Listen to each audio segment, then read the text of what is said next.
காதல் திருமணங்கள் மற்றும் சாதி மறுப்பு திருமணங்கள் சமூகத்தில் சாதியை ஒழிப்பதற்கான முக்கிய வழியாக பல்வேறு இயக்கங்களால் முன்வைக்கப்பட்டு வரும் நிலையில், திருமணத்திற்கு பிறகு பிறக்கும் குழந்தைகளின் சாதி அடையாளம் தொடர்பாக மோகன்ஜி கேள்விகளை முன்வைத்துள்ளார்.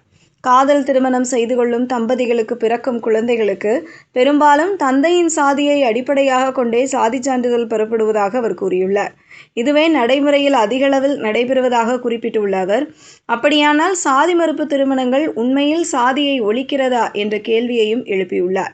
காதல் திருமணங்களில் கூட பிறந்த குழந்தைக்கு தந்தையின் சாதியை குறிப்பிட்டுத்தான் சான்றிதழ் வாங்குகிறார்கள் என்பதே வழக்கத்தில் உள்ளது. அப்படி இருக்கும்போது கடந்த 60 ஆண்டுகளில் நீங்கள் அதிகமாக ஒழித்த சாதி எது என்று மோகன்ஜி கேள்வி எழுப்பியுள்ளார். சாதி ஒழிப்பு குறித்து பல ஆண்டுகளாக பேசப்பட்டு வரும் நிலையில், சாதி மறுப்பு திருமணம் செய்து கொள்ளும் தம்பதிகளின் அடுத்த தலைமுறையில் சாதி அடையாளம் தொடர்வது குறித்தே தனது கேள்விகள் இருப்பதாக அவரது பதிவு அமைந்துள்ளது. இதனுடன் இளம் பெண்களை நோக்கியும் மோகன்ஜி ஒரு கருத்தை முன்வைத்துள்ளார்.